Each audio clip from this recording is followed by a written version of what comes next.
Kulkas merupakan salah satu perabotan yang banyak dibutuhkan dalam rumah tangga. Lantaran banyak dibutuhkan, tak heran apabila banyak orang yang memiliki kulkas. Apalagi kini banyak kulkas yang dijual dengan harga murah.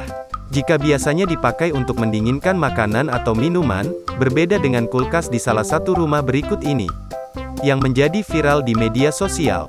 Kulkas di rumah ini justru digunakan sebagai pintu untuk masuk ke kamar mandi. Hal itu diketahui lewat unggahan di TikTok @sincereintention. Dalam video yang dibagikan, seorang wanita tampak membuka sebuah kulkas.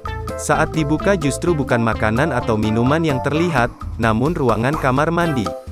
Lengkap dengan jamban dan bak air selayaknya kamar mandi pada umumnya. Sontak video itu pun viral dan menjadi perbincangan warganet.